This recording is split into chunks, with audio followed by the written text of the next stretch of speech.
Hello दोस्तों, मैं प्रदीप शुक्ला आपका स्टडी अड्डा में बहुत बहुत स्वागत करता हूं। उम्मीद करते हैं आप अच्छे होंगे, स्वस्थ होंगे और आपकी तैयारी, आपकी पढ़ाई बहुत ही बेहतरीन तरीके से चल रही होगी। तो आज मैं आपके लिए लेकर के हाजिर हूं CUT का प्रैक्टिस टेस्ट 6।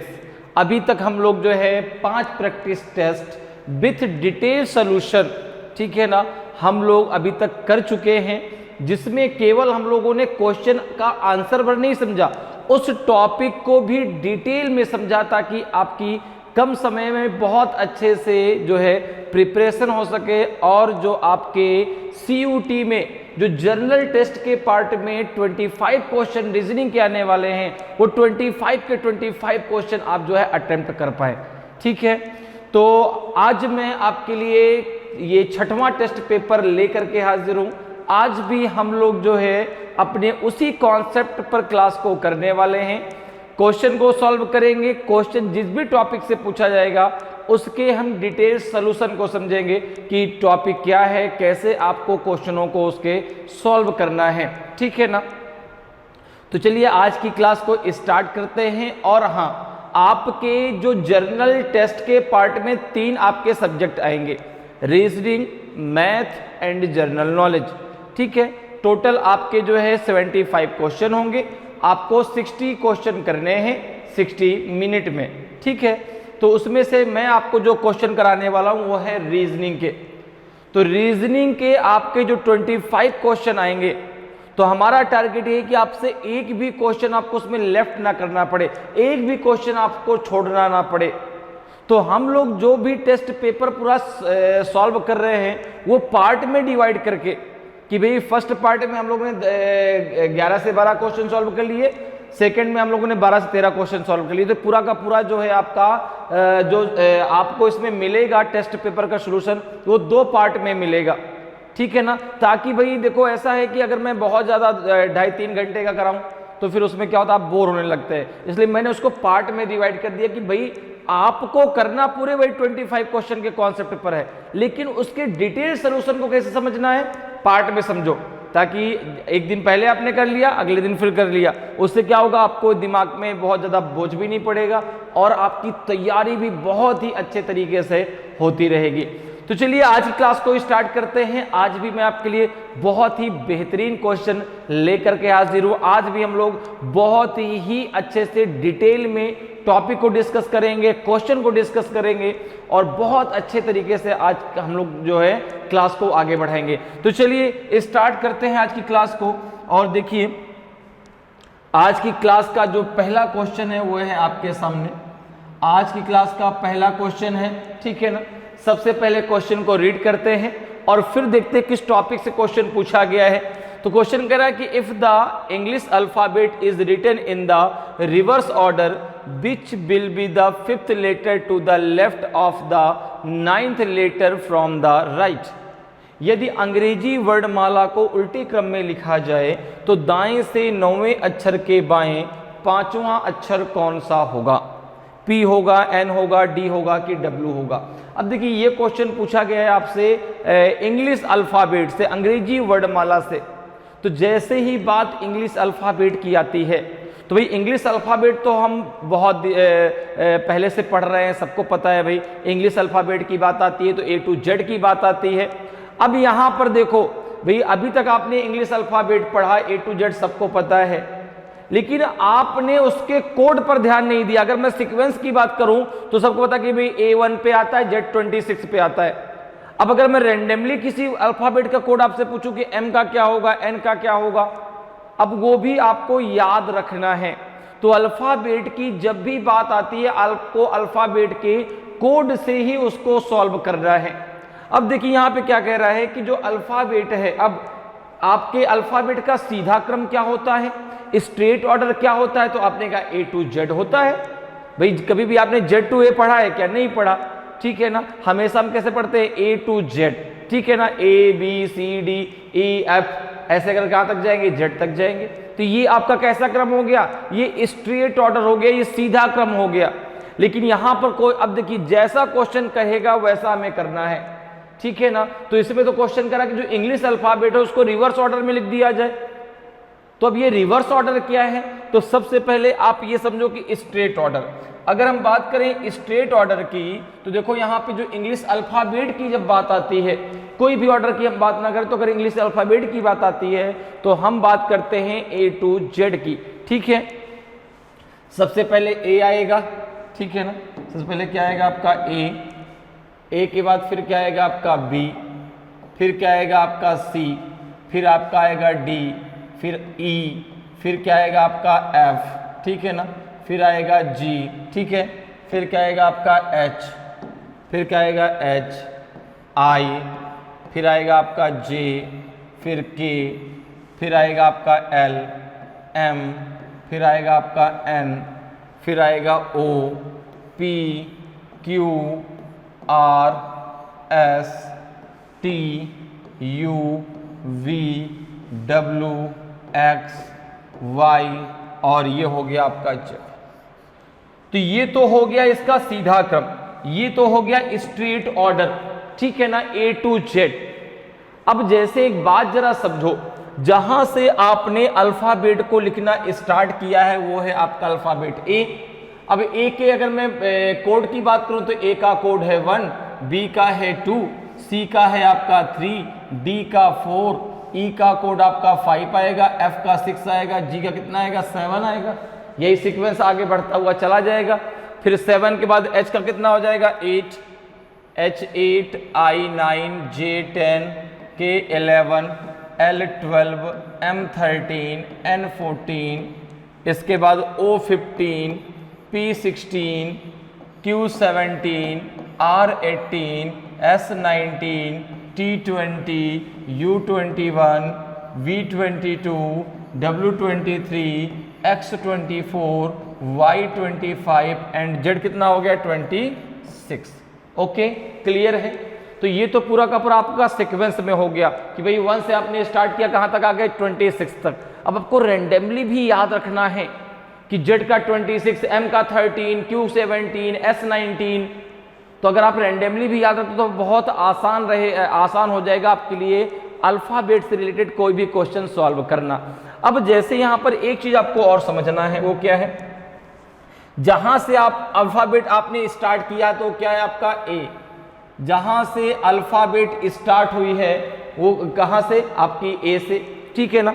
अल्फाबेट खत्म कहां पर हुई है, Z पर, ठीक है ना। तो अगर हम A से चलते हैं आगे की तरफ तो A को हम बोलेंगे लेफ्ट हैंड साइड, A को क्या बोलेंगे लेफ्ट हैंड साइड, A को क्या बोलेंगे लेफ्ट हैंड साइड बोलेंगे, दायां छोर बोलेंगे, क्या बोलेंगे लेफ्ट हैंड साइड, ठीक है ना। अगर मुझसे कहा जाए कि लेफ्ट हैंड साइड से 9th लेटर क्या होगा, ठीक है ना, लेफ्ट हैंड साइड से 9th लेटर क्या होगा, तो आप बताएंगे कि I होगा, ठीक है ना। तो लेफ्ट हैंड साइड किसको बोलेंगे, जहां पर A लिखा है।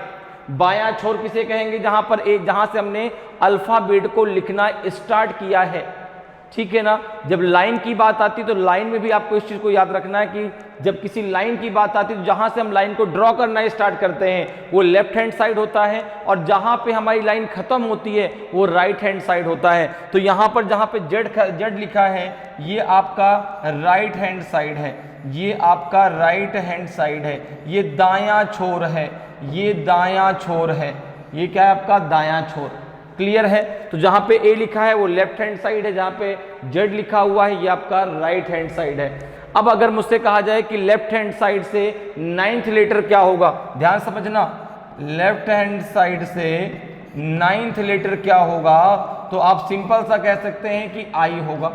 सिंपल सा आपने कह दिया क्या होगा, I होगा। सही बात है भाई, A से काउंट करने पे 9th नंबर पे क्या आएगा आपका I ही तो आएगा। अगर यही मैं क्वेश्चन आपसे कहूं कि राइट हैंड साइड से 9th लेटर क्या होगा, राइट हैंड साइड से 9th लेटर क्या होगा, तो अब I नहीं होगा, अब I नहीं होगा। बहुत ध्यान से समझ लीजिए इस चीज को, राइट हैंड साइड से अब जो है 9th नंबर पे I नहीं आएगा। क्यों? क्योंकि अब हम काउंटिंग कहां से करेंगे, राइट हैंड साइड से, और राइट हैंड साइड कहां पे होता है, जहां पे Z लिखा है, ठीक है ना। यहां से अगर 9th लेटर काउंट करेंगे देखो 1 2 3 4 5 6 7 8 9, आंसर अब क्या आएगा R आएगा, अब क्या आएगा R आएगा। तो एक सिंपल सा कॉन्सेप्ट आपको याद रखना है कि अगर आपको राइट हैंड साइड को लेफ्ट हैंड साइड में कन्वर्ट करना है, राइट हैंड साइड को लेफ्ट हैंड साइड में कन्वर्ट करना है, तो आपको सिंपल सा क्या करना है, ठीक है ना, राइट हैंड साइड को किसमें कन्वर्ट करना है, लेफ्ट हैंड साइड में। तो आपको इस 9 को 27 से माइनस कर देना है, ये आ जाएगा 18 और 18 नंबर पे क्या होता है आपका आर। बात मेरी समझ में आ रही है? अगर कभी भी आपको राइट हैंड साइड को लेफ्ट हैंड साइड में कन्वर्ट करना है तो आप क्या करेंगे, 27 से उसको माइनस कर देंगे। 27 से माइनस करने पर जो आपका आएगा उसको आप लेफ्ट हैंड साइड से काउंट करेंगे, उसको आप राइट हैंड साइड से काउंट नहीं करेंगे। कहां से करेंगे, लेफ्ट हैंड साइड से काउंट करेंगे। जैसे ये 18 आया तो 18 अब कहां से काउंट करेंगे, लेफ्ट हैंड साइड से, ठीक है ना। तो राइट हैंड साइड को लेफ्ट हैंड साइड में कन्वर्ट करने के लिए क्या करेंगे हम लोग, जो है 27 से माइनस कर देंगे। तो इतनी बातें समझ में आई। ये आपकी इंग्लिश अल्फाबेट है A to Z, जहां से इंग्लिश अल्फाबेट स्टार्ट होती है उसे हम क्या बोलते हैं, लेफ्ट हैंड साइड। जहां पे Z लिखा है उसको हम क्या बोलते हैं, राइट हैंड साइड। दूसरी बात आपको याद क्या रखना है कि यहाँ पर जो आपका अल्फाबेट है, चाहे वो डी हो, चाहे वो ई हो, चाहे कोई भी अल्फाबेट हो, उसका लेफ्ट राइट आप कैसे लेंगे। जैसे मान लो सपोज करो मैंने कहा आपका कि के का लेफ्ट राइट या आर का लेफ्ट राइट आप किस प्रकार से लेंगे, या के का लेफ्ट राइट किस प्रकार से लेंगे। तो ध्यान रखना कि के का लेफ्ट राइट हो, चाहे आर का, चाहे किसी भी अल्फाबेट का लेफ्ट राइट हो, उसका लेफ्ट राइट आपके हमारे लेफ्ट राइट के समान होता है। क्योंकि आपको ये समझना है कि ये अल्फाबेट आपकी तरफ नहीं देख रहे, ये आपकी तरह देख रहे हैं। तो अगर मैं के की बात करूं तो के का राइट ये होगा और के का लेफ्ट ये होगा। आर का भी राइट इधर की तरफ होगा, आर का लेफ्ट इधर को होगा। आर के राइट में एस है, आर के लेफ्ट में क्यू है। तो अब एक चीज जरा समझना, अगर मैं कहूं कि राइट हैंड साइड से 19th लेटर के राइट में, राइट हैंड साइड से 19th लेटर के राइट में तीसरा लेटर क्या होगा, तो आपने कहा राइट हैंड साइड से आपने बात की है, उसके राइट में बात की है, तो राइट से राइट क्या होता है, माइनस। तो इस टेबल को याद रखना है आपको, ठीक है ना, दिमाग में बैठा लीजिए कि लेफ्ट एल से लेफ्ट होता है, लेफ्ट लेफ्ट क्या होता है, माइनस। लेफ्ट राइट क्या होता है आपका, प्लस। राइट राइट क्या होता है, राइट राइट होता है माइनस, और राइट लेफ्ट क्या होता है आपका, प्लस। ठीक है ना। ये शुरुआत वाला लेफ्ट और राइट क्या है, ये साइड को दर्शाता है। एल का मतलब left hand side. Left hand side से अगर आप लेफ्ट में जाते हैं तो लेफ्ट लेफ्ट क्या हो जाएगा, माइनस। लेफ्ट हैंड साइड से अगर आप राइट में जाते हैं तो लेफ्ट राइट क्या हो जाएगा, प्लस। राइट हैंड साइड से अगर आप राइट में जाते हैं तो माइनस। राइट हैंड साइड से अगर आप लेफ्ट में जाते हैं तो क्या हो जाएगा, प्लस। क्लियर है इतनी सारी चीजें। अब जरा हम अपने क्वेश्चन पे आते हैं। ये तो हमने समझ लिया कि अल्फाबेट क्या है, ठीक है ना, और लेफ्ट हैंड साइड कैसे लेते हैं, राइट हैंड साइड कैसे लेते हैं, लेफ्ट लेफ्ट कैसे माइनस होता है, लेफ्ट राइट कैसे प्लस होता है, ठीक है ना। ये सारी चीजें क्लियर हैं। अब देखिए यही इंग्लिश अल्फाबेट को क्या लिखना है, यदि अंग्रेजी वर्णमाला को उल्टे क्रम में लिख दिया जाए तो अब जरा इसको रिवर्स ऑर्डर में लिख दीजिए। तो स्ट्रेट ऑर्डर क्या है आपका, A to Z।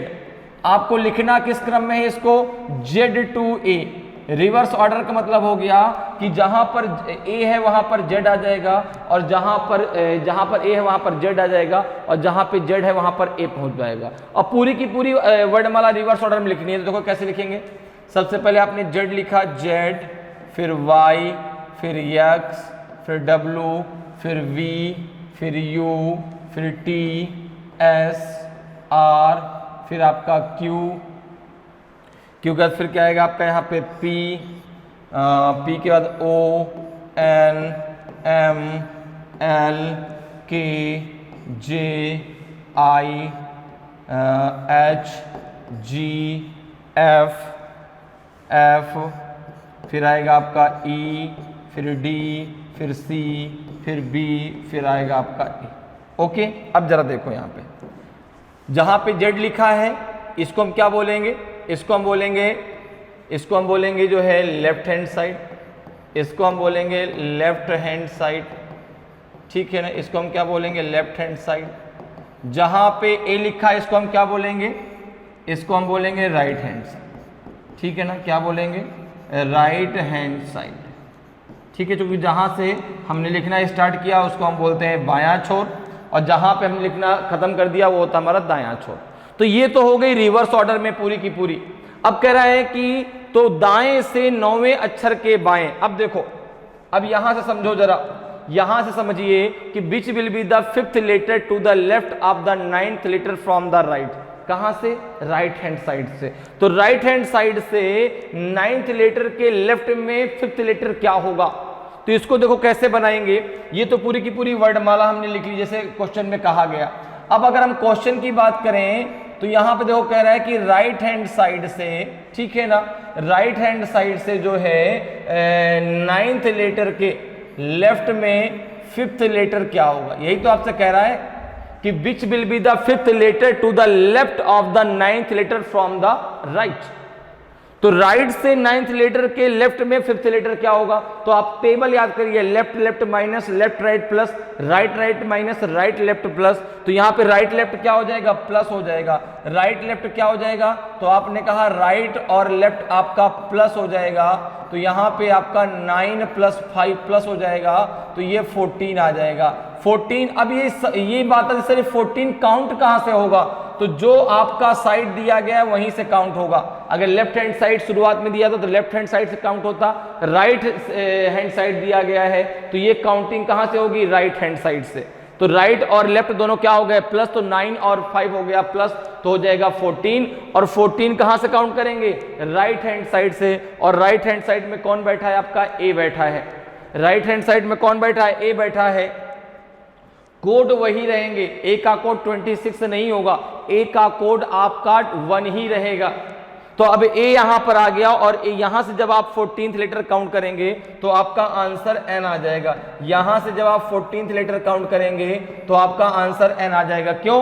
क्योंकि जब आप ए से काउंट करते हैं तो 14th नंबर पे आपका एन होता है और इस समय ए जो है वो आपका राइट हैंड साइड में बैठा है, तो अब उसको लेफ्ट हैंड साइड में कन्वर्ट करने की हमें जरूरत नहीं है, ठीक है ना। हम डायरेक्टली यहां से काउंट कर सकते हैं। तो राइट हैंड साइड से जब हम 14th लेटर काउंट करेंगे तो आपका आंसर एन आएगा। ऑप्शन बी आपका सही आंसर हो जाएगा। आप चाहे तो काउंट कर भी सकते हैं, देखो 1 2 3 4 5 6 7 8 9 10 11 12 13 14। आंसर क्या आ जाएगा? आपका एन आ जाएगा। क्लियर? समझ में बात आ रही है? तो बहुत आसान होता है इंग्लिश अल्फाबेट, जैसा आपसे कहे वैसा कर दीजिए और आंसर निकाल दीजिए। क्लियर है? तो इसका आंसर क्या हो जाएगा? एन हो जाएगा। नेक्स्ट क्वेश्चन पे आते हैं। नेक्स्ट क्वेश्चन का आंसर जरा बताइए भाई। नेक्स्ट क्वेश्चन का जरा आंसर दीजिए भाई। क्वेश्चन सबसे पहले रीड करते हैं, क्वेश्चन क्या आपसे कह रहा है भाई। क्वेश्चन देखिए आपका जो है कि in a class of 45 student rank of Ayush from the top is 15, then rank of Ayush from bottom is। 45 छात्रों की एक कक्षा में ऊपर से आयुष की रैंक 15 है, तो नीचे से आयुष की रैंक क्या है? 30 है, 32 है कि 31 है कि 35 है। तो ये क्वेश्चन आपसे पूछा गया है रैंकिंग टेस्ट से। ये क्वेश्चन पूछा गया है रैंकिंग टेस्ट से। किससे पूछा गया है? रैंकिंग टेस्ट से। और रैंकिंग टेस्ट में अगर आपसे सिंगल पर्सन की बात होती है, ठीक है ना भाई, रैंक की बात होती है, जो हम लोग जैसे पढ़ते हैं ना क्लास में, तो हमारा एक रोल नंबर होता है कि भाई जैसे अभी तक आप इंटर में थे तो आपका एक रोल नंबर था कि हाँ भाई 15th नंबर पे आप आएंगे। अब अगर 15th नंबर मैंने बोला तो कहां से होगा? टॉप से होगा ना, बॉटम से नहीं होगा। बॉटम से अगर आपको, ठीक है ना, अगर मैं कहूं कि भाई आपका रोल नंबर टॉप से 15th है तो बॉटम से क्या होगा? तो आपका एक क्वेश्चन है sir total number of student कितने हैं मेरी क्लास में? टोटल नंबर ऑफ स्टूडेंट कितने मैं लास्ट से निकाल सकता हूं। तो अगर सिंगल पर्सन की बात होती है आपके जो है लाइन में, उस क्लास में, ठीक है ना, तो यहां पर देखो आप डायरेक्ट एक फॉर्मूला लगा सकते हैं। वो फॉर्मूला क्या होता है आपका? n = l + r - 1, l + r - 1। अब सर ये l क्या है, r क्या है? l मतलब लेफ्ट, r मतलब राइट। तो देखो यहाँ पे n क्या है, सबसे पहले हम n की बात कर लेते हैं। तो n जो है वो डिनोट करता है टोटल नंबर ऑफ स्टूडेंट को। n किसको डिनोट करता है? टोटल नंबर ऑफ स्टूडेंट को, टोटल नंबर ऑफ स्टूडेंट को, ठीक है ना। किसको डिनोट करता है? टोटल नंबर ऑफ स्टूडेंट को। L किसको डिनोट करता है? Place value from left side, place value from left side. ठीक है, आर किसको डिनोट करता है? आर डिनोट करता है place value from right side, place value from right side. ठीक है, राइट साइड। जैसे मैंने अभी आपको बताया कि जब जो पंक्ति होती है, चाहे वो क्लास हो चाहे कोई लाइन हो, उसमें जहां से आप शुरुआत करते हैं वो होता है आपका लेफ्ट साइड। ठीक है ना, और जहां पे खत्म होती है वो होता है राइट साइड। तो इसको हम टॉप बॉटम भी कह सकते हैं। एल का मतलब क्या हो गया? प्लेस वैल्यू फ्रॉम टॉप, और आर का मतलब क्या हो गया? Place value from bottom. ठीक है ना, तो अगर कहीं टॉप बॉटम लिखा है तो भी आपको जो है कंफ्यूज नहीं होना है, अगर लेफ्ट राइट लिखा है तो भी आपको कंफ्यूज नहीं होना है। क्लियर है? मेरी बात आपको समझ में आ रही है? तो सिंगल पर्सन के लिए आप जब भी सिंगल पर्सन की बात हो तो रैंकिंग में आप डायरेक्ट जो है इस फॉर्मूले का प्रयोग कर सकते हैं, n बराबर l प्लस आर माइनस का 1। अब जरा इस फॉर्मूले के आधार पे देखते हैं यहाँ पे आंसर कैसे निकलेगा। तो इतनी बात क्लियर। अब आते हैं देखिए क्वेश्चन पे। क्वेश्चन में कह रहा है कि in a class of 45 student. अब देखिए यहाँ पे वैल्यू किसकी किसकी दी गई, तो आपने कहा यहाँ पे वैल्यू मुझको दी गई n की। n इक्वल्स टू दिया गया है 45। ठीक है ना, in a class of 45 student, rank of Ayush from the top. Top मतलब हो गया लेफ्ट हैंड साइड। ठीक है ना, लेफ्ट हैंड साइड। तो अब यहां पर जो है L बराबर कितना दिया गया है आपका 15। Then rank of Ayush from bottom, bottom मतलब हो गया राइट हैंड साइड। ये हमको बताना है। अब हमको पता है फॉर्मूला क्या है आपका, n equals to left plus right minus का 1। अब मुझे तो r की वैल्यू चाहिए, तो आपने कहा इसी फॉर्मूले को हम ऐसे लिख लेते हैं, r इक्वल्स टू क्या हो जाएगा आपका n प्लस 1 माइनस का l। तो n की वैल्यू कितनी है 45, 45 प्लस 1 माइनस हो जाएगा आपका 15। तो ये कितना हो जाएगा? ये हो जाएगा आपका 46 माइनस का 15, तो ये हो जाएगा आपका 31। कितना हो जाएगा 31। तो आपका जो है बॉटम से जो उसकी रैंक आ जाएगी कितनी आ जाएगी 31 आ जाएगी। तो ऑप्शन सी आपका सही आंसर हो जाएगा। ऑप्शन सी आपका सही आंसर हो जाएगा। क्लियर है? तो बहुत आसान है। तो जब भी रैंकिंग में आपसे क्वेश्चन पूछा जाए, सिंगल पर्सन की बात हो, तो आप डायरेक्ट वहां पर फॉर्मूला लगा सकते हैं। ठीक है ना, left right n equal to left right minus का 1। सिंगल पर्सन का मतलब ये कि उसका लेफ्ट राइट से अगर प्लेस वैल्यू पता है तो आप टोटल नंबर आप स्टूडेंट निकाल सकते हैं। अगर आपको टोटल नंबर आप स्टूडेंट पता है और उसकी लेफ्ट साइड से प्लेस वैल्यू पता है तो आप राइट साइड से प्लेस वैल्यू निकाल सकते हैं। अगर राइट साइड से पता है और टोटल नंबर आप स्टूडेंट पता है तो आप लेफ्ट साइड से प्लेस वैल्यू निकाल सकते हैं। क्लियर है? तो अगर इस फार्मूले को लगाना है तो इस बात को ध्यान रखना कम से कम दो चीजें हमें पता होनी चाहिए। अगर केवल इतना सा कह दिया जाए कि एक क्लास में जो है एक बच्चे की जो टॉप से रैंक है वो 23 है, तो बताइए उस क्लास में कुल टोटल कितने बच्चे होंगे?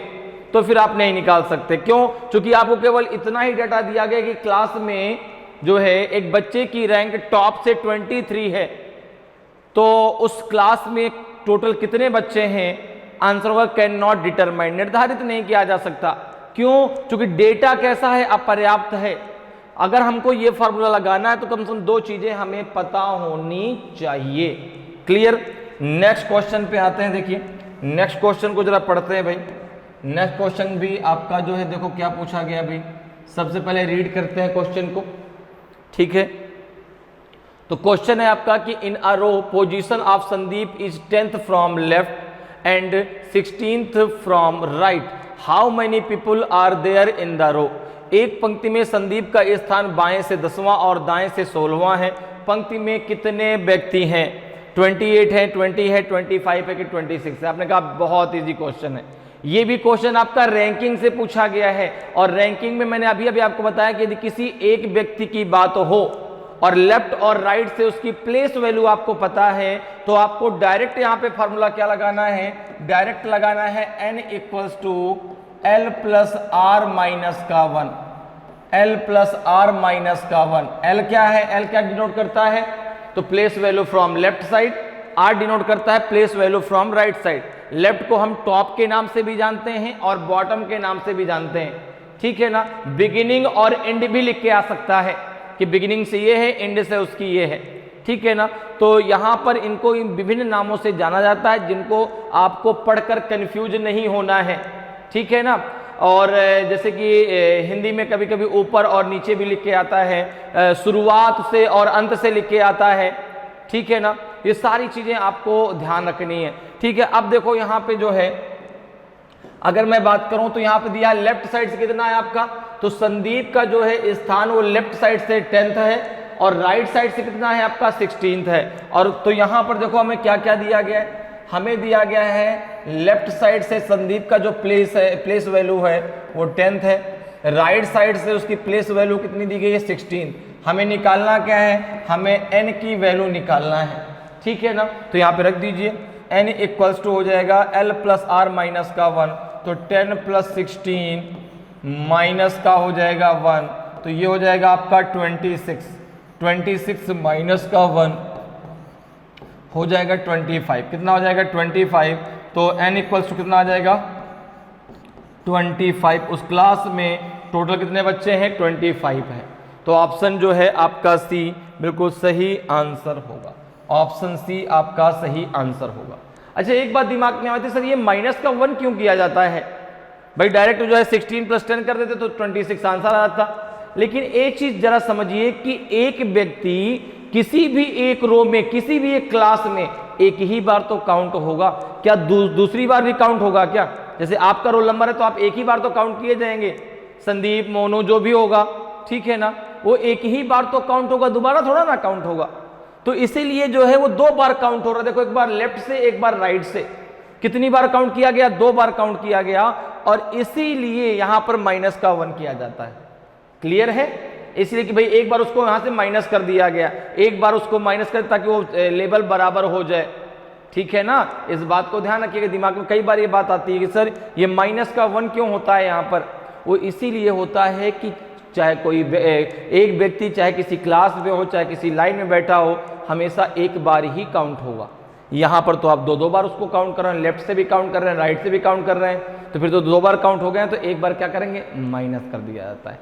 क्लियर है? चलिए बहुत बढ़िया, नेक्स्ट क्वेश्चन पे आते हैं। नेक्स्ट क्वेश्चन देखिए आपका जो है, ये क्वेश्चन पूछा गया है सिलोगिज्म से। किससे पूछा गया है? सिलोगिज्म टॉपिक से, अर्थात न्याय निगमन से, ठीक है ना। तो न्याय निगमन, अब यहाँ पर इसको जो है हम स्टेटमेंट और कंक्लूजन के नाम से भी जानते हैं, ठीक है ना, कि स्टेटमेंट दिया जाएगा और फिर आपका कंक्लूजन दिया जाएगा। आपको जो निष्कर्ष निकालना है वो स्टेटमेंट के आधार पर निकालना है। उसके पहले कुछ हम बातें समझ लेते हैं इस टॉपिक के बारे में। देखो सबसे पहले एक बात आपको ये याद रखनी है कि जो स्टेटमेंट कहेगा वो 100% आपको सही मानना है। मतलब स्टेटमेंट हो गया इस टॉपिक का राजा, ठीक है ना, उसके साथ कोई बहसबाजी नहीं चलेगी कि ऐसा क्यों है, वैसा क्यों है, कुछ भी नहीं है। जो कह रहा है वो आपको मानना है। अगर उसने कहा कि सम डॉग्स आर कैट, तो सम डॉग्स आर कैट, ठीक है ना। तो जो वो कहेगा वो आपको यहां पर मानना है। तो जो स्टेटमेंट कहेगा वो 100% ट्रू होगा, ठीक है ना, वो 100% ट्रू है। अगर उसने कहा कि अभी जो है रात है, तो आप कहेंगे बिल्कुल अभी रात है, ठीक है ना। आप नहीं कह सकते नहीं भाई अभी तो दिन है, नहीं, बिल्कुल कोई बहसबाजी नहीं चलती, ठीक है। अब दूसरी बात क्या है कि कंक्लूजन जो आप निकालेंगे वो भी 100% सही होना चाहिए। 50% के यहाँ कोई चांसेस नहीं। अगर आपको लगता है कि नहीं यार ऐसा भी हो सकता है, तो फिर वो पॉसिबिलिटी में जाएगा। हम कह नहीं सकते, हमको इसके बारे में पता नहीं है। भाई जैसे आपको जो है, आप किसी जगह गए और आपको उस जगह का केवल नाम पता है, केवल नाम आपको बताया गया, तो बाकी अगर किसी व्यक्ति ने, तीसरे व्यक्ति ने आपसे कुछ और पूछा कि भाई यार पे घूमने वाली जगह कौन सी है, तो आप क्या बोलेंगे? मुझे नहीं पता, मुझे नहीं पता।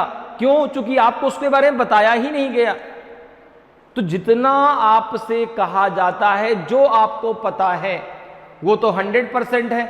जो नहीं पता, अब ऐसा नहीं कि जब भी जहां पर आप गए वहां पे घूमने वाली जगह नहीं होंगी, बिल्कुल हो सकती है, नहीं भी हो सकती है, ठीक है ना, तो वो आपका पॉसिबिलिटी में चला गया कि भाई मैं कह नहीं सकता, मुझे पता नहीं है कि भाई यहाँ पे कोई घूमने वाली जगह है भी कि नहीं। लेकिन जो आपको, अब किसी ने आपसे शहर का नाम पूछा, आपने कहा ये मुझे पता है यार, मैं किस शहर में आया हूँ, ठीक है ना। तो जितनी जानकारी आपको दी जाती है, ठीक है ना, वो 100% है। जो नहीं पता उसके बारे में आप ये नहीं कह सकते कि नहीं ऐसा होगा। हाँ, पॉसिबिलिटी में जा सकता है कि हाँ ऐसा मे बी हो जाए, मे बी ऐसा हो, तो वो पॉसिबिलिटी में जाएगा। और 50% के यहाँ कोई चांस नहीं है। इस बात को दिमाग में एकदम बैठा लीजिए। अब आते हैं अपने क्वेश्चन पे। दूसरी चीज मैं आपको जरा बता दूं, यहां पे 3 वर्ड आपके आते हैं, एक सम आता है, एक ऑल आता है, एक आपका नो एनी आता है, ठीक है ना, एक सम नॉट भी आता है, ठीक है ना। तो सम के लिए जब बात आती है, इसे स्टेटमेंट अगर मैं ले लूं, तो स्टेटमेंट जैसे मैंने लिया कि some A are B, some A are B, तो इसका डायग्राम कुछ आप ऐसा बनाएंगे, ये हो गया ए, ये हो गया बी, ओके। अगर इसी स्टेटमेंट को मैं ऐसे कह दूं कि all A are B, all A are B, all A are B, तो इसका डायग्राम आप ऐसे बनाएंगे, ये हो गया ए और ये हो गया B, all A are B, सभी ए बी हैं, कुछ ए बी हैं। और अगर मैं यहाँ पे स्टेटमेंट ले लूँ इस प्रकार से कि no A are B, no A are B, तो आप इसका डायग्राम कुछ ऐसा बनाएंगे, ये हो गया ए और ये हो गया B, no A are B, no A are B, ठीक है ना, कोई भी ए बी नहीं है। तो इतनी बात समझ में आई। सम के लिए ये डायग्राम बनेगा, ऑल के लिए इस प्रकार से बनेगा, नो के लिए इस प्रकार से बनेगा। और इस बात को भी ध्यान रखें, जितनी जानकारी है जो आपको स्टेटमेंट बता रहा है वो तो 100% है, जिसके बारे में आपसे नहीं बताया गया, ठीक है ना, वो आपका 50% है, आप उसके बारे में नहीं कह सकते। और निष्कर्ष जो आप निकालेंगे वो आपका 100% वाला मान्य होगा, 50% के यहाँ कोई चांसेस नहीं। हाँ, अगर स्टेटमेंट में पॉसिबिलिटी दी गई है कि भाई इतने जो है, जैसे यहां पे मैं कह दूं, मैंने आपसे कहा कि सम ए आर बी, अब सम ए आर बी, अगर मैं आपसे कंक्लूजन कहूं कि सम बी आर ए, आप कहेंगे हाँ ये बात तो बिल्कुल सही है कि भाई जब सम ए आर बी है तो सम बी आर ए, ये भी ये तो 100% आपका सही है। लेकिन अगर मैं कहूं कि some A are not B, some A are not B, तो आप कहेंगे सर इसके बारे में मुझे नहीं पता, क्योंकि आपने बताया नहीं, आपने तो इतना कहा है स्टेटमेंट में सम ए आर बी, तो कुछ ए बी हैं, अब कुछ ए बी नहीं है ये मैं नहीं कह सकता, ठीक है ना। हाँ, अगर ऐसा कह दिया सम ए, कुछ ए बी नहीं हो सकते, some A are not B is a possibility, आप कहेंगे हाँ ये हो सकता है, ठीक है ना, पॉसिबिलिटी कुछ भी हो सकती है। सभी ए बी हो सकते हैं, बिल्कुल हो सकते हैं, सभी बी ए हो सकते हैं, बिल्कुल हो सकते हैं, तो पॉसिबिलिटी बन सकती है। लेकिन जो 100% है, ठीक है ना, तो वो आपको जितनी बातें पता है उतना ही आप बताएंगे वहां पर, ठीक, क्लियर, इतनी सारी बातें क्लियर हैं। अब आते हैं हम अपने क्वेश्चन पे, अब आते हैं हम अपने क्वेश्चन पे। स्टेटमेंट के आधार पे हम बनाएंगे डायग्राम। अब देखिए जरा स्टेटमेंट पहले पढ़िए क्या दे रहा है, सम सिटीज आर विलेजेस, कुछ शहर गांव हैं, ठीक है, हिंदी इंग्लिश दोनों में क्वेश्चन है आपके लिए, किसी में परेशानी नहीं होनी चाहिए। दूसरा है कि सम टाउन्स आर विलेजेस, कुछ कस्बे गांव हैं। तो अब देखो ये दो आपके स्टेटमेंट दिए गए हैं, दो कंक्लूजन है। कंक्लूजन पहला क्या है, सम सिटीज आर टाउन्स, कुछ शहर कस्बे हैं। दूसरा है no town is a city, कोई कस्बा शहर नहीं है। अब आपको जो आंसर देना है वो ए बी सी डी और ई के आधार पे देना है, क्लियर है। ए कब देना है, if only conclusion first follows तो ए देना है, if only conclusion second follows तो बी देना है, if both conclusion first and second follow तो आंसर सी देना है, और if neither conclusion first nor second follow तो आंसर डी देना है, और इफ आइदर कंक्लूजन फर्स्ट और सेकंड फॉलो तो आंसर आपको ई देना है। तो अब सबसे पहला काम क्या है, स्टेटमेंट के आधार पर डायग्राम को बनाना। तो सम सिटीज आर विलेजेस, तो आपने ये सर्कल बना दिया सिटी का, ये सर्कल बन गया आपका सिटीज का, ठीक है ना। सम सिटीज आर विलेजेस, ये सर्कल बन गया विलेज का, ठीक है ना। फिर क्या कह रहा है देखो, फिर कह रहा है कि some towns are villages, some towns are villages, ये बन गया सर्कल आपके टाउन, ठीक है ना। Some cities are villages, some villages are towns, ठीक है ना, या सम टाउन्स आर विलेजेस, ठीक है ना। कुछ कस्बे गांव हैं, कुछ शहर गांव हैं और कुछ कस्बे गांव हैं, ठीक है। अब आते हैं हम अपने कंक्लूजन पे। फर्स्ट कंक्लूजन जरा देखिए भाई क्या है, दो कंक्लूजन दिए गए हैं, फर्स्ट और सेकंड। फर्स्ट कह रहा है कि some cities are town, some cities are town. अब एक चीज देखिए, जो डायग्राम आपके सामने बना है, जो स्टेटमेंट आपको बता रहा है, उसके अकॉर्डिंग सिटीज और टाउन में कोई रिलेशन है क्या भाई? सिटीज और टाउन में कोई रिलेशन है क्या? तो स्टेटमेंट में हमें इसके बारे में कोई जानकारी नहीं बताई गई, ठीक है ना। जब कोई जानकारी हमें दी ही नहीं गई इन दोनों के बारे में, तो हम नहीं कह सकते ये तो गलत है भाई, ठीक है ना। क्योंकि कुछ शहर कस्बे हैं, हमें इसके बारे में जानकारी बिल्कुल नहीं है, क्योंकि शहर और कस्बे के रिलेशन के बारे में स्टेटमेंट में कुछ नहीं कहा गया, इसलिए पहला गलत। दूसरा क्या कह रहा है? No town is a city, no town is a city. अब देखो एक चीज जरा समझना, no town is a city, कोई भी कस्बा आपका शहर नहीं है। अब बहुत ध्यान से समझिएगा मेरी एक बात, उसने कहा कि no town is a city, कोई भी कस्बा शहर नहीं है। आपने कहा जो डायग्राम बना है उसके हिसाब से तो ये सही है। जो डायग्राम बना देखो, कोई भी शहर आपका कस्बा शहर नहीं है, तो शहर का क्या कस्बे का सिटी से कोई रिलेशन नहीं है, तो इस हिसाब से आपका क्या है, ये सही है। लेकिन अब यहां पर एक बात आती है, यहां पर एक बात आती है, और बात ये आती है कि क्या टाउन का हम सिटी से रिलेशन कर सकते हैं क्या। लेकिन इस बात को ध्यान में रखते हुए, इस बात को ध्यान में रखते हुए कि स्टेटमेंट में कोई भी डिफरेंस नहीं आना चाहिए, ठीक है ना। इसको हम यहां पे लिख लेते हैं ऐसे, यहां पे हम इसको डायग्राम को बना लेंगे, यहां पे इसको ऐसे लिख लेते हैं कि फर्स्ट हमारा क्या है, फर्स्ट और सेकंड दो आपके कंक्लूजन है।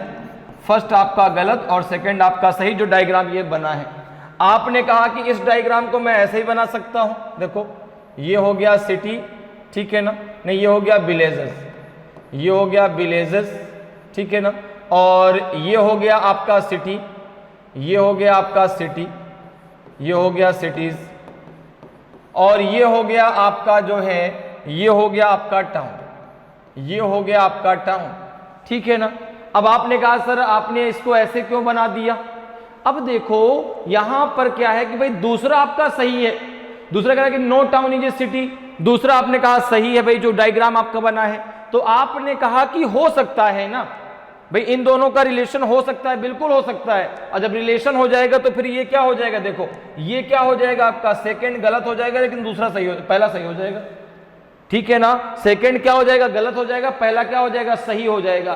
तो अब देखो एक डायग्राम आपने ये बनाया और एक डायग्राम आपने ये बनाया, तो एक डायग्राम से आपका पहला गलत दूसरा सही है, और एक डायग्राम से आपका दूसरा गलत पहला सही है। तो ये कंडीशन हो गई 50-50% की, और ये आंसर आ जाएगा आपका कि इफ आइदर कंक्लूजन फर्स्ट और सेकंड फॉलो, या तो पहला या तो दूसरा निष्कर्ष अनुसरण करता है। ये कंडीशन कहलाती है आइदर और वाली, ठीक है ना, कि एक डायग्राम से आपका पहला गलत दूसरा सही है, और एक डायग्राम से आपका पहला सही दूसरा गलत है। तो ये कंडीशन कहलाती है आइदर और वाली। तो यहां पे आंसर ई आपका सही आंसर हो जाएगा। क्लियर है? नेक्स्ट क्वेश्चन पे आते हैं। नेक्स्ट क्वेश्चन का जरा सॉल्यूशन देखते हैं भाई क्या होगा। देखिए ये भी क्वेश्चन आपसे स्टेटमेंट एंड कंक्लूजन पे पूछा गया है, ठीक है ना, कथन और निष्कर्ष पे पूछा गया है। तो सबसे पहला काम हमारा क्या है, स्टेटमेंट के आधार पे डायग्राम को बनाना। देखिए जरा क्या कह रहा है। स्टेटमेंट है आपका कि सम विजिटर्स आर इंडियंस, कुछ आगंतुक भारतीय हैं। दूसरा है कि सम विजिटर्स आर अमेरिकन्स, कुछ आगंतुक अमेरिकन्स अमेरिकी हैं। निष्कर्ष है पहला, सम इंडियंस आर विजिटर्स, कुछ भारतीय आगंतुक हैं। दूसरा है कि ऑल इंडियंस आर विजिटर्स, सभी भारतीय आगंतुक हैं। अब आपको बताना है कि इनमें ए बी सी डी और इनमें से कौन सा आपका सही आंसर होगा, क्योंकि आपको आंसर जो देना है वो ए बी सी डी ई के आधार पर देना, मैंने अभी आपको बताया है, ठीक है। अब जरा आ जाओ, स्टेटमेंट के आधार पे हम बनाते हैं इसका diagram. Some visitors are Indians, तो आपने कहा कि भाई देखो यहां पे आपका ये विजिटर हो गया, इसको और नीचे बना लेते हैं। यहाँ पे आपने इसको विजिटर बना दिया, ये विजिटर का सर्कल है। सम विजिटर आर इंडियंस, तो ये हो गया इंडियन का सर्कल, इंडियन। और दूसरा क्या कह रहा है, सम विजिटर्स आर अमेरिकन्स, ये हो गया है आपका अमेरिकन्स, अमेरिकन। ठीक है, अब देखो ये हमारा बन गया डायग्राम। अब आ जाओ अपने कंक्लूजन पे। सम इंडियन आर विजिटर्स, तो आपने कहा some visitors are Indian, some Indian are visitors, बिल्कुल सही है। पहला तो आपका 100% सही है, क्योंकि देखो भाई सम विजिटर्स आर इंडियन, तो सम इंडियन आर विजिटर्स, बिल्कुल 100% सही। दूसरा क्या कहा, ऑल इंडियन आर विजिटर्स, ये गलत है, ये गलत है, दूसरा गलत है, क्योंकि हमको जानकारी कितनी दी गई है कि सम विजिटर्स आर इंडियन, तो भाई सम इंडियन आर विजिटर्स ये तो सही है, लेकिन ऑल इंडियंस आर विजिटर ये गलत है। ठीक है ना, क्योंकि इसके बारे में हमें कोई जानकारी स्टेटमेंट में नहीं दी गई। तो यहां पे आंसर क्या हो जाएगा, फर्स्ट रॉन्ग है, सेकंड आपका सही है, तो आंसर आपका फर्स्ट हो जाएगा। If only conclusion first follow, केवल पहला निष्कर्ष अनुसरण करता है। क्लियर है, तो आंसर आपका ए जो है बिल्कुल सही आंसर हो जाएगा। नेक्स्ट क्वेश्चन पे आते हैं। नेक्स्ट क्वेश्चन देखिए आपका 6 नंबर क्वेश्चन भी आपका जो है स्टेटमेंट कंक्लूजन से पूछा गया है। ठीक है ना, किससे पूछा गया, स्टेटमेंट एंड कंक्लूजन टॉपिक से। तो इसको भी जरा सॉल्व कर लेते हैं। देखो तो सबसे पहला काम क्या है, स्टेटमेंट के आधार पे डायग्राम को बनाना और फिर कंक्लूजन निकालना। तो देखिए स्टेटमेंट क्या कह रहा है कि ऑल बुक्स आर पेंसिल्स, सभी किताबें पेंसिल हैं। दूसरा स्टेटमेंट है कि सम पेंसिल्स आर साइकिल, कुछ पेंसिल साइकिल हैं। तो कंक्लूजन है पहला कि सम साइकिल्स आर पेंसिल्स, दूसरा है कि सम साइकिल्स आर बुक्स, कुछ साइकिल पेंसिल हैं, कुछ साइकिल किताबें हैं। अब आपको आंसर देना है ए बी सी डी ई के अकॉर्डिंग। तो सबसे पहला काम क्या है अपना, सबसे पहला काम है स्टेटमेंट के अकॉर्डिंग डायग्राम को बनाना। जरा बनाते हैं, देखिए कैसे बनेगा। All books are pencils, all books are pencils, तो ये तो हो गया आपका book, all books are pencil, तो ये हो जाएगा आपका पेंसिल। ठीक है, फिर क्या कह रहा है, सम पेंसिल्स आर साइकिल, तो ये हो जाएगा आपका साइकिल, ये हो जाएगा आपका साइकिल। ठीक है ना, ये डायग्राम बनेगा। All books are pencils and some pencil are cycle, तो ये हमारा डायग्राम बन गया अकॉर्डिंग टू स्टेटमेंट। अब जरा आ जाओ अपने कंक्लूजन पे। पहला कंक्लूजन क्या है, सम साइकिल आर पेंसिल, तो आपने कहा बिल्कुल सही है, सम साइकिल आर पेंसिल। भाई सम पेंसिल आर साइकिल, तो सम साइकिल आर पेंसिल बिल्कुल सही है। दूसरा कह रहा है सम साइकिल आर बुक्स। अब देखो क्या साइकिल और बुक में कोई रिलेशन है क्या, तो आपने कहा नहीं। भाई वो बात अलग है कि सारी की सारी बुकें पेंसिल के अंतर्गत हैं, ठीक है ना, और इस पेंसिल का कुछ भाग साइकिल से टच है, लेकिन इस साइकिल का बुक से कोई रिलेशन नहीं है। हमें इसके बारे में स्टेटमेंट में कोई जानकारी नहीं दी गई। जब जानकारी नहीं दी गई तो ये आपका क्या हो जाएगा, गलत, क्योंकि इसके बारे में हमें पता नहीं। ठीक है ना, क्यों, चूंकि स्टेटमेंट में इन दोनों के रिलेशन के बारे में कोई जानकारी नहीं दी गई। तो यहां पे आंसर क्या हो जाएगा, दूसरा आपका, पहला गलत दूसरा सही। तो यहां पर भी आंसर आपका ए होगा कि if only conclusion first follow, केवल पहला निष्कर्ष अनुसरण करता है। तो ऑप्शन ए आपका सही आंसर हो जाएगा। नेक्स्ट क्वेश्चन पे आते हैं। नेक्स्ट क्वेश्चन देखिए आपका जो है, next question 7th number question है आपका, और ये क्वेश्चन जो है आपसे पूछा गया है डेटा सफिशिएंसी से। ठीक है ना, डेटा सफिशिएंसी टॉपिक में क्या होता है आपका, देखिए यहाँ पे आपको ऊपर 7th नंबर में क्वेश्चन दिया गया है, फिर आपको फर्स्ट और सेकंड दो स्टेटमेंट दिए गए हैं। अब आपको आंसर क्या देना है, ए बी सी डी के अकॉर्डिंग देना है। अब जरा पहले ऑप्शन पढ़िए कि आंसर कैसे देना है। एक अब देना है कि if the data in statement first alone is sufficient to answer the question. जो पहला आपका स्टेटमेंट है वो अकेले ही जो है प्रश्न का उत्तर देने के लिए पर्याप्त है, तो आंसर ए दीजिए। बी कब देना है कि if the data in statement second alone is sufficient to answer the question. जो दूसरे कथन में जो डेटा दिया गया है, जो आपका डाटा आपको दिया गया है, वो अकेले ही प्रश्न का उत्तर देने के लिए पर्याप्त है, तो आंसर बी दीजिए। If the data in both the statement together is not sufficient to answer the question, दोनों मिल करके दोनों मिलकर के क्वेश्चन का उत्तर देने के लिए पर्याप्त नहीं है, तो आंसर सी दीजिए। और if the data is in both the statement is needed to answer the question, दोनों मिलकर के क्वेश्चन का उत्तर देने के लिए पर्याप्त है, तो आंसर आप क्या दीजिए, डी दीजिए। अब देखिए क्वेश्चन क्या है, क्वेश्चन आपसे पूछ रहा है कि how many girls does R have, R के पास कितनी लड़कियां हैं, ठीक है ना, या आर के कितनी लड़कियां हैं, how many girls does R have. अब देखो आर की कितनी लड़कियां हैं ये आपको बताना है, ठीक है ना, यहां पे पास ये हटा दो, ये नहीं आएगा, आर की कितनी लड़कियां हैं, ठीक है। अब पहला स्टेटमेंट क्या कह रहा है, आपको निकालना है कि आर की कितनी लड़कियां हैं, ठीक है ना। तो अब यहां पर ये तो क्वेश्चन हो गया, तो ये क्वेश्चन किससे आया, ब्लड रिलेशन से, किससे पूछा गया, ब्लड रिलेशन से। अब आपको क्या करना है कि इस क्वेश्चन का आंसर अगर केवल पहले स्टेटमेंट से निकल आता है, दूसरे की हमें कोई जरूरत नहीं पड़ती, तो आप आंसर ए देंगे। अगर केवल दूसरे से निकला है, पहले की कोई जरूरत नहीं थी, तो आंसर आप बी देंगे। अगर दोनों मिलकर के भी आंसर नहीं दे पाए तो आंसर सी देंगे। अगर दोनों मिलकर के आंसर देंगे तो आंसर आप डी देंगे। तो अब देखो पहले स्टेटमेंट में क्या दिया गया है, पहले स्टेटमेंट दिया गया कि A and B are brothers of S, A और बी एस के भाई हैं। दूसरा कह रहा है कि H is the wife of R and mother of S, H R की पत्नी है और एस की माता है, ठीक है ना। अब इन दोनों के आधार पे अगर हम इस क्वेश्चन को सॉल्व करें तो देखो जरा, अगर मैं पहले स्टेटमेंट के आधार पे इसका डायग्राम बनाता हूं तो आपको पता है कि भाई जैसे ही बात ब्लड रिलेशन की आती है, सबसे पहले बात जेंडर की होती है, क्योंकि रिलेशन दो ही जेंडरों के बीच होता है, मेल और फीमेल। तो मेल के लिए हम क्या लगाते हैं, साइन का, किस साइन का प्रयोग करते हैं, प्लस का, और फीमेल के लिए हम यूज करते हैं किस साइन का, माइनस का, ठीक है। अब जरा यहां पे देखो, A and B are brothers of S, तो ए और बी यस के भाई हैं, भाई मतलब मेल, मतलब ये हमने लगा दिया दोनों के ऊपर प्लस।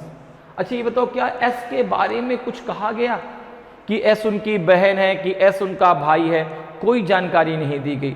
इतना कहा गया कि भाई ए और बी एस के भाई हैं, एस उनकी बहन है कि एस उनका भाई है, हमें इसके बारे में कोई जानकारी नहीं है। और जब जानकारी नहीं है, जब तक जेंडर डिफाइन नहीं होगा तब तक रिलेशन डिफाइन नहीं होगा। तो जब एस का जेंडर डिफाइन नहीं हो रहा तो फिर हम रिलेशन डिफाइन नहीं कर सकते, ठीक है ना। तो एस के ऊपर हमने इसलिए अभी कोई सिंबल नहीं लगाया। अब जरा सेकंड की चर्चा कर लें, सेकंड की जरा चर्चा कर लें। सेकंड में कह रहा है कि H is the wife of R and mother of S. देखो H is wife of R and mother of S, ठीक है ना। अब देखो जब H जो है R की पत्नी है तो R H का पति होगा, ठीक है।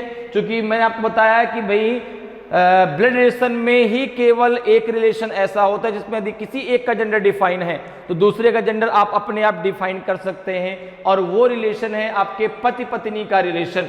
तो उसने कहा कि H is the wife of R, तो R is the husband of H, clear है। और जो यच है वो S की माँ है। और देखो अगर हम दोनों को मिला दें, अगर हम दोनों को मिला दें, इसको भी यहां पर ले आए तो यस के दो भाई कौन है, एक ए है और एक बी है, एक ए है और एक बी है। अब आपको निकालना था कि आर के कितनी लड़कियां हैं, तो आपने कहा अभी भी नहीं निकल पा रहा, क्यों, क्योंकि यस का जेंडर डिफाइन ही नहीं है, यस का अभी भी जेंडर डिफाइन नहीं है। भाई अगर एस लड़का है तो भी एच उसकी माँ होगी, अगर एस लड़की है तो भी एच उसकी माँ होगी, इससे कोई फर्क नहीं पड़ने वाला। और लेकिन अभी भी दूसरे स्टेटमेंट में भी एस का जेंडर डिफाइन नहीं है, तो यहां पे आंसर क्या हो जाएगा, यहां पे आंसर हो जाएगा आपका सी, कि दोनों मिल करके भी आंसर देने के लिए पर्याप्त नहीं है। क्योंकि हमें अभी क्वेश्चन का आंसर नहीं मिला, आर के कितनी लड़कियां हैं, ठीक है ना। हो सकता है भाई अगर एस का जेंडर प्लस हो गया तो आर के एक भी लड़कियां नहीं होंगी, अगर एस का जेंडर प्लस माइनस हुआ तो आर के एक लड़की हो जाएगी। तो इसलिए जो है एस का जेंडर डिफाइन नहीं है, इसलिए हम यहां पर दोनों मिल करके भी आंसर देने के लिए पर्याप्त नहीं है।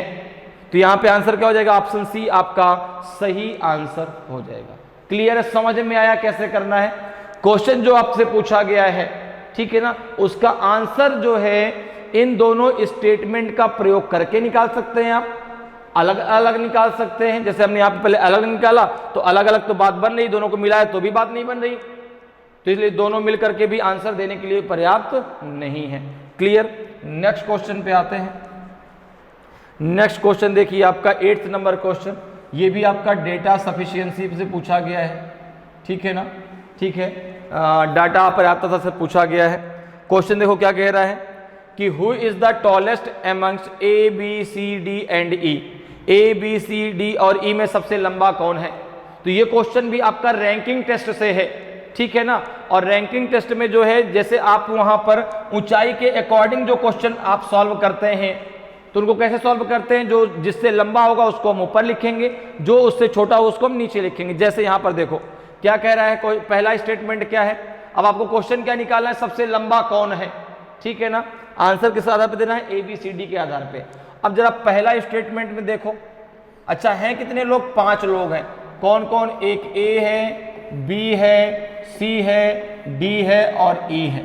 अगर हम फर्स्ट को देखें, फर्स्ट में क्या कह रहा है, C and D are taller than E but smaller than A and B. C और डी ए ई से तो लंबे हैं, फर्स्ट में कह रहा है कि सी एंड डी ये ई से तो लंबे हैं लेकिन ए और बी से छोटे हैं, ए और बी दोनों से छोटे हैं, ठीक है, बात क्लियर है। फर्स्ट में ही जानकारी दी गई। अब जो लंबे उनको ऊपर हमने लिखा, जो छोटे उनको हमने नीचे रख दिया। तो अब अभी सबसे लंबा कौन है अभी क्लियर नहीं हुआ, क्यों, क्योंकि यहां पर देखो दोनों ये बैठे हैं ए और बी, यहां पर सी और डी दोनों हैं, तो सी और डी ई से तो लंबे लेकिन ए और बी से छोटे हैं। अब जरा सेकंड पे आ जाओ, जरा सेकंड स्टेटमेंट में आ जाओ भाई, क्या कह रहा है, ए इज नॉट द टॉलेस्ट, ई सबसे लंबा नहीं है, ई सबसे लंबा नहीं है। तो अब देखो ई तो पहले में भी जानकारी दी गई कि ई सबसे लंबा नहीं है, क्योंकि भाई देखो ई से लंबे कौन है, सी और डी है, ठीक है ना, और सी और डी से लंबे कौन है, ए और बी हैं। अब अगर मैं केवल सेकंड की बात करूं तो ये 5 लोग हैं, ई सबसे लंबा नहीं है, तो ई को मैं कहां रखूं, चलो ठीक है, मैंने अब ए को मैं ऊपर रखूं कि यहां पे मैं बी को रखूं कि यहां पे मैं सी को रखूं कि यहां पे मैं डी को रखूं, मुझे कोई जानकारी नहीं दी गई, ठीक है ना। तो केवल अगर मैं ई सेकंड की बात करूं, चलो ठीक है, मैं ई को यहां पे रखता हूं, लेकिन इसके ऊपर कौन जाएगा, हो सकता है कि ई से भी छोटा कोई अभी और हो, ठीक है ना, बिल्कुल हो सकता है। तो केवल सेकंड की बात करें तो वो भी आपका अकेले आंसर देने के लिए पर्याप्त नहीं है। अगर मैं केवल फर्स्ट की बात करूं तो वो भी अकेले आंसर देने के लिए पर्याप्त नहीं है। अगर मैं दोनों को मिला लेता हूं तो भी देखो ई के ऊपर तो ये दोनों अभी है ना, अभी इन दोनों के बारे में मुझे कोई जानकारी ना, ए और बी के बारे में कोई जानकारी दी गई है ना, सी और डी के बारे में कोई जानकारी दी गई है, इसलिए जो है यहां पर भी आंसर क्या आ जाएगा कि दोनों मिलकर के आंसर देने के लिए पर्याप्त नहीं है, दोनों मिलकर के आंसर देने के लिए पर्याप्त नहीं है। If the data in both the statement together is not sufficient to answer the question. Clear है, तो आंसर क्या आ जाएगा, यहां पर भी आपका आंसर सी आपका सही आंसर होगा। क्लियर। नेक्स्ट क्वेश्चन पे आते हैं, क्वेश्चन नंबर 9 है आपका। नेक्स्ट क्वेश्चन आपसे पूछा गया है डायरेक्शन टेस्ट से, ठीक है। क्वेश्चन है कि mister Ajay started from his house, walked 4 kilometre north, then 6 kilometre west, then 12 kilometre south, how far away from his home was he then. श्रीमान अजय अपने घर से चलकर 4 किलोमीटर उत्तर की ओर, फिर 6 किलोमीटर पश्चिम की ओर, फिर 12 किलोमीटर दक्षिण की ओर चलते हैं, तब वह अपने घर से कितनी दूर था, 8 किलोमीटर की, 5 किलोमीटर की, 20 किलोमीटर की, 10 किलोमीटर। तो अगर हम बात करें डायरेक्शन की, सबसे पहले तो डायरेक्शन देखिए आपके 4 इस प्रकार से डायरेक्शन आप बनाते हैं, ये 4 डायरेक्शन इस प्रकार से आप बनाते हैं, ठीक है, ये आपका डायरेक्शन है। डायरेक्शन में 2 ही चीजें मेन होती हैं आपकी, एक आपका उनके बीच का एंगल और एक आपका लेफ्ट और राइट। और यहां पर टोटल आप 8 डायरेक्शनों के बारे में चर्चा करते हैं। ये आपके 4 डायरेक्शन ये हो गए और 4 डायरेक्शन इसके बीच के डायरेक्शन हो गए, 4 डायरेक्शन मिडिल डायरेक्शन हो जाएंगे, ठीक है ना, 2 डायरेक्शन ये हो गए और 2 डायरेक्शन आपके ये हो जाएंगे। तो ये टोटल आप 8 डायरेक्शनों के बारे में चर्चा करते हैं, ठीक है ना। अगर मैं इनके नाम की बात करूं तो ये है आपका ईस्ट, इसके जस्ट अपोजिट वेस्ट, ऊपर आपका नॉर्थ, नीचे आपका साउथ।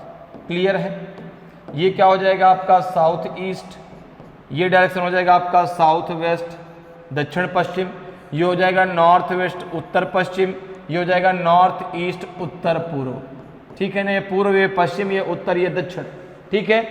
ये आपका जो है दक्षिण पूर्व, उत्तर पूर्व, उत्तर पश्चिम, दक्षिण पश्चिम। क्लियर है। और ये चारों जो हैं, ये 8 डायरेक्शन इस जो है एक सेंटर पॉइंट के द्वारा आपस में कनेक्टेड होते हैं। अगर यहाँ पर आप किसी एक डायरेक्शन को जितने डिग्री मूव करा देंगे, बाकी के आपके डायरेक्शन अपने आप उतने डिग्री मूव कर जाते हैं। क्लियर है। दूसरी बात, अगर इनके बीच के एंगल की बात करें तो ये पूरा एंगल आपका 90 डिग्री का होता है। ये पूरा एंगल आपका 90 डिग्री का होता है। ये पूरा का पूरा एंगल 90 डिग्री का, ये पूरा का पूरा एंगल आपका 90 डिग्री का। तो अगर किसी व्यक्ति को किसी भी एक दिशा में चेहरा करके खड़ा कर दिया जाए और उसको 360 डिग्री मूव करा दिया जाए तो फिर से उसका चेहरा उसी दिशा में हो जाएगा। ठीक है ना। और जो ये मिडिल डायरेक्शन है, यह इसको 45 में डिवाइड कर देती है। 45 डिग्री, 45 डिग्री, 45 डिग्री, ये आपका 45 डिग्री, ये आपका 45 डिग्री, ये आपका 45 डिग्री। क्लियर है। अब जरा बात कर लेते हैं लेफ्ट राइट की। तो ध्यान रखिएगा, क्लॉकवाइज में हमेशा उसका राइट होता है, ये होगा क्लॉकवाइज। और जो एंटी क्लॉकवाइज उसका मूवमेंट है इस प्रकार से, उसमें हमेशा उसका लेफ्ट होगा। तो क्लॉकवाइज में जो है, जब क्लॉकवाइज आप चलेंगे, क्लॉकवाइज, तो हमेशा उस व्यक्ति का क्या होगा, राइट, आर से राइट। और जब आप एंटी क्लॉकवाइज चलेंगे, एंटी क्लॉकवाइज, तो हमेशा उसका क्या होगा, लेफ्ट। ठीक है ना, क्या होगा, लेफ्ट होगा। तो घड़ी की दिशा में जब आप चलेंगे तो क्या लेंगे, राइट। घड़ी की विपरीत दिशा में क्या लेंगे आप, लेफ्ट। क्लियर है। ठीक है। तो क्लियर हो गया, एंगल क्लियर हो गया, लेफ्ट राइट क्लियर हो गया। ठीक है। तो सबसे पहला काम क्या है, जो आपका क्वेश्चन दिया गया है, क्वेश्चन के आधार पे डायग्राम को बनाना। ठीक है। चलिए अब आते हैं अपने क्वेश्चन पे। भाई ये तो थोड़ा बहुत जानकारी थी कैसे आपको डायरेक्शन बनाने हैं। आप जो भी डायग्राम बनाना स्टार्ट करेंगे वो सेंटर पॉइंट से स्टार्ट करेंगे। तो mister Ajay started from his house, walked 4 kilometre north. अब देखो, अगर मैं नॉर्थ की बात करूं तो नॉर्थ ऊपर की तरफ होता है, दूरी का बहुत बड़ा रोल है आपका, नॉर्थ ऊपर की तरफ होगा। ठीक है ना। और ये दूरी आपने मान ली 4 किलोमीटर। कितनी है, 4 किलोमीटर। फिर क्या कह रहा है कि देन 6 किलोमीटर वेस्ट, इसके बाद वह वेस्ट की तरफ मुड़ गया, वेस्ट इधर की तरफ होगा। और ये दूरी है आपकी 6 किलोमीटर, ये दूरी है आपकी 6 kilometre. Okay. Then 12 kilometre south. अब साउथ कहाँ होगा, नीचे की तरफ। तो ये देखो 4 है तो इससे आगे ये निकल जाएगा ऐसे। और ये दूरी है आपकी 12 किलोमीटर। कितनी है, 12 किलोमीटर। ठीक है ना। How far away from his home was he then. अब देखो, ये उसका घर था, ये उसका होम है, और यहां पे वो व्यक्ति आके खड़ा हो गया। आपको अब ये दूरी बतानी है, आपको अब ये दूरी बतानी कि भाई वो अपने घर से कितना दूर है, ये दूरी आपको बतानी है।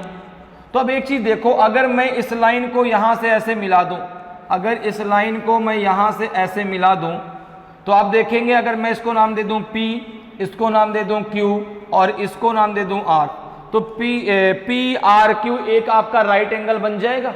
PRQ एक राइट एंगल बन जाएगा। और जब राइट एंगल बन जाएगा तो फिर आप यहां पे लगाएंगे पाइथागोरस थ्योरम। ठीक है ना। क्या लगाएंगे, पाइथागोरस थ्योरम। ठीक है ना। अब पाइथागोरस थ्योरम क्या होती है, हाइपोटेनस का स्क्वायर बराबर होता है आपका परपेंडिकुलर का स्क्वायर प्लस आपका बेस का स्क्वायर। तो यहां पे अगर आप देखें तो यहां पर देखो, ये आपका 6 है, तो ये लाइन जो आपने बढ़ाई है ये भी तो आपका 6 होगा। भाई जब ये 6 है तो ये लाइन भी 6 होगी। यहां से यहां तक की दूरी कितनी है, 12। यहां से यहां तक की दूरी कितनी है, 4, तो ये कितना हो जाएगा आपका 8। भाई यहां से यहां तक की दूरी आपकी 4 है, तो ये 4 है, तो ये भी 4 है। तो ये जो बची आगे की कितनी बची, 8 किलोमीटर की। तो यहां पर देखो, अगर आप बात करें तो यहां पे आपका QR की वैल्यू कितनी है, QR की वैल्यू 6 है। और आपकी जो है PR की वैल्यू कितनी है, PR की वैल्यू 8 है। QR आपको निकालना है, QR ने QP आपको निकालना है। QP क्या है आपका, हाइपोटेनस कर्ण है। तो यहां पे देखो हो जाएगा कि QP का whole of square equals to root के, इसको इक्वल्स टू, सॉरी रूट के अंदर नहीं, जब स्क्वायर इधर लगा तो वहां रूट कहां लग जाएगा, होता है आपका QR का स्क्वायर प्लस आपका PR का स्क्वायर। अगर इसका हम जो है यहाँ से स्क्वायर हटा दें तो ये रूट में चला जाएगा। देखो QP कितना है, तो QR कितना है 6, तो 6 का स्क्वायर प्लस 8 का स्क्वायर, तो ये हो जाएगा आपका 36, ये हो जाएगा आपका 64, ये कितना हो जाएगा आपका, ये टोटल हो जाएगा 100। देखो ये रूट में चला जाएगा तो QP कितना निकल आएगा, QP इक्वल हो जाएगा आपका रूट में 100, तो ये होता है आपका 10, तो 10 किलोमीटर आपका आंसर आ जाएगा। तो QP की वैल्यू कितनी आ जाएगी, QP की वैल्यू 10 किलोमीटर आ जाएगी, तो आंसर डी आपका सही आंसर हो जाएगा। क्लियर है। तो जब भी आपको डायरेक्शन में डिस्टेंस ज्ञात करने की बात आती है, तो अगर वहां पे आप जब डायग्राम बनाते हैं, तो डायग्राम बनाने के बाद यदि आपका वहां पे राइट एंगल बनता है तो आप वहां पे लगाते हैं पाइथागोरस थ्योरम। अगर राइट एंगल नहीं बनता तो आप पाइथागोरस थ्योरम नहीं लगाते। ठीक है ना। हर डायग्राम में जरूरी नहीं कि जो है राइट एंगल बने ही बने। ठीक है ना। तो ये जरूरी नहीं कि हर क्वेश्चन में आपका पाइथागोरस थ्योरम डिस्टेंस निकालने के लिए लगे ही लगे। ठीक है। यहां पर देखिए आपका बन गया तो आपने लगा दिया, तो यहां पे आ गया आपका कितनी दूरी आ गई कि उससे पी तक की 10 किलोमीटर। तो ऑप्शन डी आपका सही आंसर होगा। नेक्स्ट क्वेश्चन पे आते हैं, क्वेश्चन नंबर 10 पे। क्वेश्चन नंबर 10 भी देखिए आपका जो है डायरेक्शन से ही क्वेश्चन आपसे पूछा गया है। क्वेश्चन कह रहा है कि Aditya faces north and covers 24 kilometer, turn west and cover 12 kilometer, then turn south and cover 6 kilometer and turn west again and covers 12 kilometer. In which direction is he moving. Aditya उत्तर की ओर मुख करके 24 किलोमीटर की दूरी तय करता है, फिर पश्चिम की ओर मुड़ता है और 12 किलोमीटर की दूरी तय करता है, फिर दक्षिण की ओर मुड़ता है और 6 किलोमीटर की दूरी तय करता है, फिर से पश्चिम की ओर मुड़ता है और 12 किलोमीटर की दूरी तय करता है। वह किस दिशा में चल रहा है। ठीक है ना, आपको बताना है। तो यहाँ पर जरा देखो बात करते हैं। यहाँ पे अगर हम बात करें तो देखो यहाँ पे क्या आएगा, ये उसका सेंटर पॉइंट है, ये घर है। ठीक है। तो Aditya faces north and covers 24 kilometre. तो देखो ये नॉर्थ की तरफ, तो नॉर्थ का है ऊपर की तरफ ले ले। ठीक है ना, नॉर्थ ऊपर की तरफ ही तो होता है भाई। तो ये आपका जो है हो जाएगा इस प्रकार से आप बनाएंगे, और ये दूरी हो गई कितनी 24 किलोमीटर। ठीक है। फिर कह रहा है कि turns west and cover 12 kilometre. तो ये हो जाएगा आपका वेस्ट। ठीक है ना, ये हो जाएगा आपका वेस्ट, और ये दूरी कितनी है, ये दूरी जो कवर करता है वो है आपकी 6 किलोमीटर। ये है दूरी 6 किलोमीटर। ठीक है। फिर कह रहा है नहीं सॉरी 12 किलोमीटर, सॉरी कितना है 12 किलोमीटर, 12 किलोमीटर। फिर आगे कह रहा है कि then turn south and cover 6 kilometre. तो देखो यहां से साउथ में आप यहां पर पहुंचेगा 6 किलोमीटर, तो इतना ही चलें बस। ठीक है, ये हो गया 6 किलोमीटर। फिर आगे कह रहा है कि and turn west again and cover 12 kilometre. अब देखो ये जा रहा है साउथ में, वेस्ट कहां होगा, इधर की तरफ। ठीक है ना, and turn west and again and cover 12 kilometre. फिर से ये इधर की तरफ मुड़ जाता है, और ये दूरी जो है कितनी है, ये दूरी जो चलता है वो है आपकी 12 किलोमीटर। 12 किलोमीटर ये दूरी है। ठीक है। तो कह रहा है कि in which direction is he moving. तो ये तो बहुत सिंपल था, अब वो पश्चिम की तरफ ही तो जा रहा है।